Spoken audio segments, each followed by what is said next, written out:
Hello and welcome to zoology पाठशाला। I hope you are all doing well. आज की इस वीडियो में हम जेनेटिक कोड के कैरेक्टरिस्टिक्स के बारे में पढ़ेंगे। In today's video we are going to discuss about characteristics of genetic code. ये टॉपिक आपका बीएससी और एमएससी लेवल दोनों पे ही आपका इम्पॉर्टेंट होता है और ट्वेल्थ में भी आपको ये काफ़ी हद तक हेल्प करेगा। तो आई होप आप इस टॉपिक को स्किप नहीं करेंगे और इस वीडियो को अच्छे से पूरी तरह से ध्यान से देखेंगे। आइए शुरू करते हैं। सबसे पहले हम समझ लेते हैं कि जेनेटिक कोड क्या होता है। The genetic code is the set of rules by which the information in nucleic acids, DNA और RNA is translated into proteins, the building blocks of life.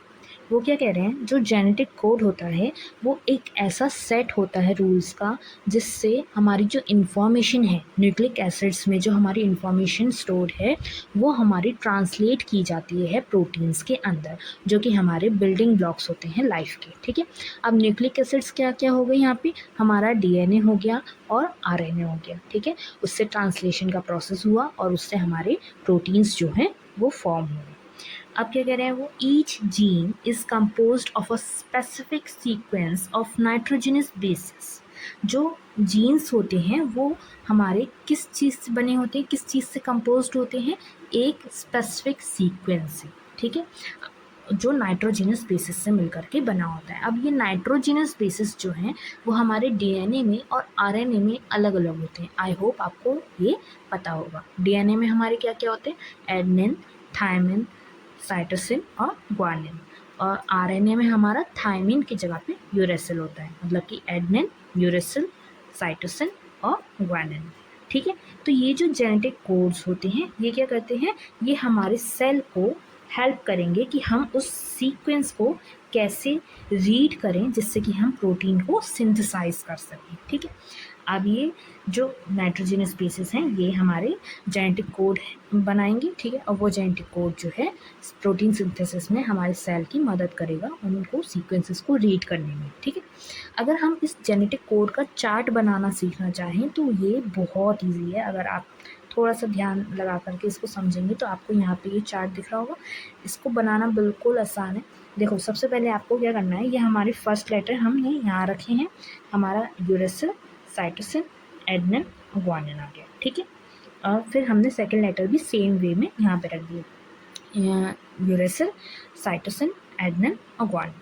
अब हमें क्या करना है, अब हमें ये एक एक कॉलम में हमने एक एक लेटर रखा था, लेकिन हम थर्ड लेटर वाली जगह पे अपने चारों लेटर्स रखेंगे इसी सीक्वेंस में। सबसे पहले यूरेसिल, साइटोसिन, एडेनिन, ग्वानिन, फिर नीचे भी सेम ये हम रिपीट करेंगे। ठीक है, ऐसे करके हमने ये 16 ब्लॉक्स जो हैं बना लिए। अब क्या करना है, हमें सिंपल, हमें फर्स्ट लेटर लेना है, सेकंड लेटर लेना है, थर्ड लेटर लेना है और यहाँ पे हमारे ये कोड्स जो हैं, जो हमारे प्रोटीन्स के लिए कोड्स बनने हैं वो आ जाएंगे। जैसे फर्स्ट लेटर यहाँ पे यू है, यहाँ पे यू है और इसका फर्स्ट लेटर क्या है, यू, तो ये ट्रिपल यू बन गया। इसके सेकंड वाले कोड में क्या है हमारा, यहाँ पे यू, यहाँ पे यू और यहाँ पे सी, तो ये यू यू सी बन गया। ऐसे करके हमारा ये कोड का जो आपका पूरा चार्ट है वो आप इजीली तैयार कर सकते हैं। ठीक है, अब ये हमारे कुछ स्टॉप कोडॉन्स होते हैं, UAA, UAG और UG। ठीक है, और ये मेथाइनिन का जो हमारा होता है AUG, ये आपको याद रखना मतलब ज़रूरी है, क्योंकि आपको स्टॉप कोडॉन जनरली वो पूछ लेते हैं, तो ये चीज़ भी आप याद रख सकते हैं। आई होप आपको ये चार्ट समझ में आ गया होगा कि ये कैसे बना हुआ है। अब आइए देख लेते हैं इसकी कैरेक्टरिस्टिक्स क्या होते हैं। अगर हम कैरेक्टरिस्टिक्स की बात करें तो सबसे पहला जो कैरेक्टरिस्टिक होता है हमारे जेनेटिक कोड का वो होता है उसका ट्रिपलेट नेचर। ट्रिपलेट नेचर की अगर हम बात करें, the genetic code is a triplet code, meaning each codon is made up of 3 nucleotide basis. अब ये जो न्यूक्लियोटाइड बेसिस है, न्यूक्लियोटाइड्स क्या होते हैं हमारे, जो हमारा adenine, thymine, guanine, cytosine, uracil, ये हो गए। ठीक है, तो इसमें से हमारे तीन तीन जो ऊपर आपने कोडॉन्स बनाना सीखा अभी, ठीक है, तो वो हमारा 3 का जो एक सेट बना होता है वही हमारा ट्रिपलेट कोड या फिर जेनेटिक कोड जो है कहलाता है। ठीक है, अब क्या कह रहे हैं वो, इसका दूसरा क्या काम हो गया, each codon codes for one specific amino acid. जितने भी ये सारे कोड्स ऊपर आपने बनते हुए देखे, ठीक है, इसमें से हर एक कोड का एक ही स्पेसिफिक अमीनो एसिड बनेगा। ठीक है, वो कोई और अमीनो एसिड नहीं बनाएगा, वो सिर्फ एक ही अमीनो एसिड बनाएगा। जैसे उन्होंने एग्जाम्पल में भी दे रखा है, the codon AUG codes for the amino acid methylene. जो हमारा AUG कोड होता है वो हमारा अमीनो एसिड कौन सा बनाता है, मिथाइलिन। ठीक है, तो ये AUG जो है वो किसी और अमीनो एसिड को नहीं बनाएगा, सिर्फ और सिर्फ मिथाइलिन को ही बनाएगा। अगर हम सेकंड इसका कैरेक्टरिस्टिक देखें तो इसका क्या है, degeneracy of the code, degenerate हो जाना। The code is said to be degenerate because more than one codon can specify the same amino acid. अब जो मान लो एक अमीनो एसिड हमें बनाना है, ठीक है, एक कोडॉन एक ही टाइप का अमीनो एसिड बनाएगा, लेकिन एक अमीनो एसिड काफ़ी सारे टाइप्स के कोडॉन से बन सकता है। मतलब कि एक अमीनो एसिड्स के लिए जो बनाने वाले जो नाइट्रोजनस बेसिस होंगे उनका पेयर कुछ भी हो सकता है, काफ़ी सारे टाइप्स हो सकते हैं। ठीक है, तो इस केस में क्या होगा, अगर मान लो कोई एक अमीनो एसिड के लिए एक से ज़्यादा जो कोड्स हैं वो हमारे सिंथेसिस का प्रोसेस कर रही हैं, तो उसमें से जितने ज़रूरत होंगी उतने तो रहेंगे, बाकी जो है हमारे डीजनरेट हो जाएंगे वो कोड्स। ठीक है, आई होप ये समझ में आया होगा। For instance the amino acid leucine is coded by 6 different codons. जो वो क्या कह रहे हैं कि जैसे ल्यूसिन नाम का एक अमीनो एसिड है हमारा, उसको बनाने मतलब 6 तरह के डिफरेंट कोडॉन्स जो हैं वो उसको बना सकते हैं, उस अमीनो एसिड को बना सकते हैं। ठीक है, अब वो कौन कौन से कोडॉन्स हैं, UUA, UUG, CUU, CUC, CUA और CUG। ये 6 टाइप के जो डिफरेंट कोडॉन्स हैं ये हमारे सिर्फ एक ही अमीनो एसिड बनाएंगे, सारे के सारे ल्यूसिन। ठीक है, अब जितना बनाने के लिए, ल्यूसिन बनाने के लिए जितने कोडॉन्स की ज़रूरत होगी, जितनी मात्रा में ये प्रोटीन हमें चाहिए होगा, अमीनो एसिड हमें चाहिए होगा, उतने तो कोडॉन्स यूज़ होंगे, बाकी जो कोडॉन्स होंगे वो डीजनरेट हो जाएंगे। अब ये ऐसा क्यों हो रहा है, this redundancy helps protect organism from harmful effects of mutation.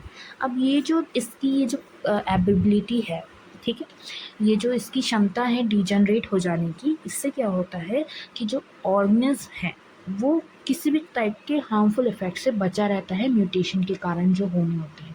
मान लो कोई जीन ज़्यादा मात्रा में बन जाए तो भी हमारे अंदर जेनेटिक डिसऑर्डर्स वगैरह हो सकते हैं, तो म्यूटेशंस को ये प्रिवेंट करने में मदद करता है, ये जो इसका एक कैरेक्टरिस्टिक है। ठीक है, आई होप ये समझ में आया होगा। आगे चलते हैं। थर्ड है इसका, ये अनएम्बिगियस होता है। अब इसका क्या मतलब हो गया, each codon specify only one amino acid and no codon has more than one. जो एक कोडॉन होगा वो सिर्फ एक ही अमीनो एसिड बनाएगा और उसका कोई और मतलब नहीं होगा, उस कोडॉन का वही अमीनो एसिड होगा, उसका कोई और अमीनो एसिड कोई और मतलब नहीं होगा। ये चीज़ अभी हमने बताई थी। For example AUG always codes for methylene and never for any other amino acid. AUG जो है वो हमेशा मिथाइलिन के लिए ही कोड करेगा, किसी और के लिए कभी भी वो कोड नहीं करेगा। ठीक है, फोर्थ इसका कैरेक्टरिस्टिक क्या है, यूनिवर्सल कोडॉन। यूनिवर्सल कोडॉन मतलब क्या है, the genetic code is universal across most living organism. जितने भी हमारे लिविंग ऑर्गेनिज्म हैं उसमें हमारा जो जेनेटिक कोड्स हैं वो जो पाए जाते हैं वो यूनिवर्सल हैं, मतलब कि सब में उस अमीनो एसिड के लिए सेम टाइप का कोड जो है वही जो है उस अमीनो एसिड को बना रहा होगा। ठीक है, this means that a code represents the same amino acids in human, plant, bacteria and almost all life forms। समझ में आया कि ह्यूमंस में भी, प्लांट्स में भी, बैक्टीरिया में भी और कोई और माइक्रो ऑर्गेनिज्म है, कुछ भी है जो लिविंग ऑर्गेनिज्म है हमारा, उसमें अगर मान लो एक टाइप का कोई अमीनो एसिड है, वो जिस कोड से बन रहा है, जिन जिन कोड से बन रहा है उन्हीं कोड से सब में सेम तरीके से उन्हीं कोड से बनेगा। ठीक है, जिस से मान लो हमारे मिथाइलिन AUG से बन रहा है ह्यूमंस में, तो प्लांट्स में भी उसी से बनेगा, बैक्टीरिया में भी उसी से बनेगा, कोई और लिविंग ऑर्गेनिज्म होगा तो उसमें भी उसी से बनेगा। ठीक है, यही उन्होंने यहाँ पे एग्जाम्पल में दे रखा है। अगर हम फिफ्थ कैरेक्टरिस्टिक की बात करें तो नॉन ओवरलैपिंग। नॉन ओवरलैपिंग का मतलब क्या है कि कभी भी जो जेनेटिक कोड होता है वो एक सीक्वेंस में ही रीड होगा, उसमें कोई भी ओवरलैपिंग ट्रिपलेट्स मतलब कि कोड्स नहीं होंगे। The genetic code is read in a sequence of non overlapping triplets. Each nucleotide is part of only one codon. जो न्यूक्लियोटाइड है वो एक कोडॉन का ही पार्ट होगा, ठीक है। This ensures a consistent and accurate translation process. अब इससे क्या होगा, जो ट्रांसलेशन हो रहा है हमारा वो कंसिस्टेंट वे में और एक्यूरेट वे में होगा, मतलब कि अच्छे से होगा बिल्कुल, ठीक है। अब अगर हम सिक्स्थ इसका कैरेक्टरिस्टिक देखें तो ये कॉमा लेस होते हैं। कॉमा लेस मतलब कि कंटिन्यूस वे में लिखे जाएंगे, पढ़े जाएंगे, रीड किए जाएंगे। The genetic code is read continuously without any gaps और punctuation between codons.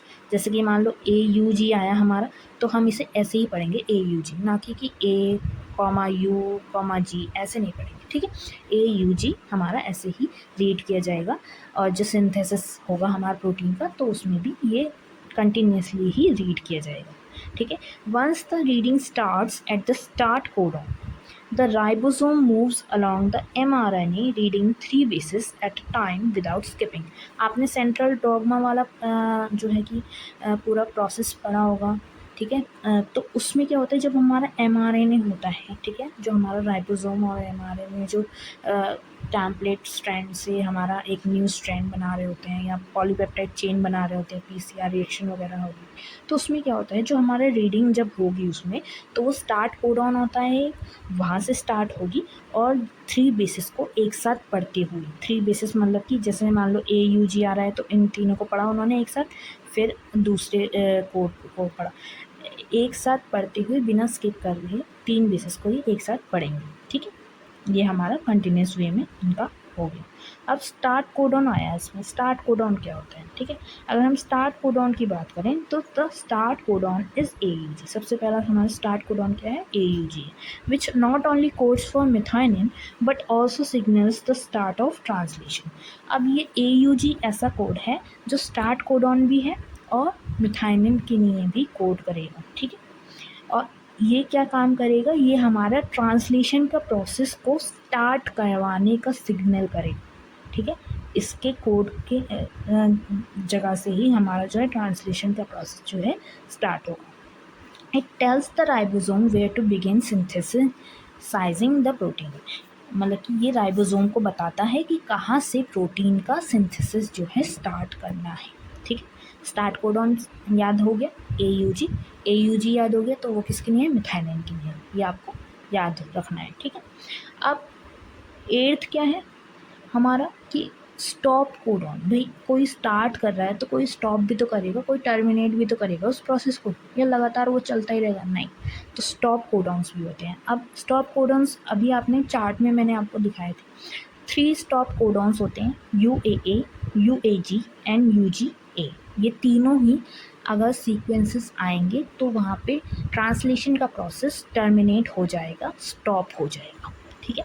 These codes do not code for any amino acid. ये जो कोडॉन हैं ये किसी भी टाइप के अमीनो एसिड को नहीं बनाते, नहीं कोड करते, ठीक है। इनसे कोई भी टाइप का अमीनो एसिड नहीं बनता, ये सिर्फ और सिर्फ स्टॉप करने के लिए वर्क करेंगे प्रोसेस को। Instead this signal the end of protein synthesis. ये सिर्फ क्या कर रहे हैं, प्रोटीन सिंथेसिस का एंड करने का सिग्नल कर रहे हैं, ठीक है। स्टॉप कोडॉन याद आ गए, UAA, UAG, UGA, ठीक है। अब 9th क्या है इसका कैरेक्टरिस्टिक, कोलिनैरिटी। कोलिनैरिटी का मतलब क्या हो गया, the genetic code is collinear, meaning the sequence of codons in the mRNA corresponds exactly to the sequence of amino acids in the protein। मतलब कि वो क्या कह रहे हैं कि जो जेनेटिक कोड है वो कोलिनियर होता है। कोलिनियर मतलब कि जैसे कि हमारा mRNA है, उसमें जो हमारा सीक्वेंस होगा कोडॉन्स की, उसके कॉरस्पॉन्ड वे में ही जो है हमारा सीक्वेंस रहेगा, जो हमारे अमीनो एसिड्स हैं, जो हमारा प्रोटीन बना रहे हैं उसमें, ठीक है। This 1-to-1 relationship ensures accurate protein construction. अब इसमें क्या होगा कि मान लो जो हमारा प्रोटीन का कंस्ट्रक्शन है वो एक्यूरेट वे में हो, इससे कोई हमारा कोडॉन्स स्किप भी नहीं होगा, जो सीक्वेंस है, ठीक है, वो कोई स्किप भी नहीं होगा और एक्यूरेटली जो है कंटिन्यूस वे में वो हमारा प्रोटीन जो है सिंथेसाइज होता रहेगा, ठीक है। अगर हम इसका नेक्स्ट देखें कैरेक्टरिस्टिक क्या होता है, तो टॉलरेंट टू म्यूटेशन। म्यूटेशन जो है ये मतलब कि प्रिवेंट करता है। Due to its degeneracy the genetic code provides protection against point mutation. अब जो डीजेनरेसी इसकी एक एबिलिटी है, इसके वजह से क्या होता है, जो हमारे जेनेटिक कोड है वो हमें किसी भी टाइप के पॉइंट म्यूटेशन से प्रोटेक्शन जो है प्रोवाइड करता है कि कहीं पे हमारा कोई भी कोडॉन जो है वो मान लो सिंथेसाइज होने से रह गया अमीनो एसिड में, तो वो उससे प्रिवेंट करता है। नेक्स्ट क्या कह रहे हैं वो, some mutations especially in the third base of a codon called the vowel position may not change the amino acid being coded, known as silent mutation। मतलब कि कुछ म्यूटेशन ऐसे भी होते हैं जो हमारा थर्ड बेस है कोडॉन का, मतलब कि जो थर्ड नाइट्रोजिनस बेस है, जैसे मान लो AUG में हमारा जो G है, ठीक है, वो G कौन सी पोजीशन पे, वोबल पोजीशन पे। तो अगर इस टाइप का कोई भी हमारा म्यूटेशन ऑकर होता है थर्ड बेस में, तो वो हमारा जो अमीनो एसिड है जो कोड किया जा रहा है उसमें कोई भी चेंजेस नहीं लाते, ठीक है, उसमें कोई भी परेशानी या मान लो कोई भी एरर नहीं होगा, वो आराम से जो है कोड हो जाएगा अमीनो एसिड। तो ऐसे म्यूटेशंस को हम साइलेंट म्यूटेशन बोलते हैं। तो यही थे हमारे जेनेटिक कोड के कैरेक्टरिस्टिक्स। अगर हम इस पूरे टॉपिक का कंक्लूजन देखना चाहें तो क्या होगा, the genetic code is one of the most elegant and precise system in biology. जो जेनेटिक कोड है एक सबसे ज़्यादा प्रिसाइज वे में चलने वाला सिस्टम है हमारे बायोलॉजी में, एलिगेंट वे में चलने वाला। In universal it's universal and ambiguous and triplet nature ensures the faithful transfer of genetic information from DNA to proteins. अब इसमें जो यूनिवर्सल एक कैरेक्टरिस्टिक है या अनएम्बिगियस कैरेक्टरिस्टिक है या जो इसका ट्रिपलेट नेचर का एबिलिटी है या जो कैरेक्टरिस्टिक है, उसकी वजह से क्या होता है कि जो हमारा ट्रांसफ़र हो रहा है जेनेटिक इन्फॉर्मेशन का DNA से प्रोटीन में, वो एक फेथफुल वे में, एक मतलब एक्यूरेट वे में हो पाता है, ठीक है। It's redundancy provides robustness against error, making life more stable and sustainable.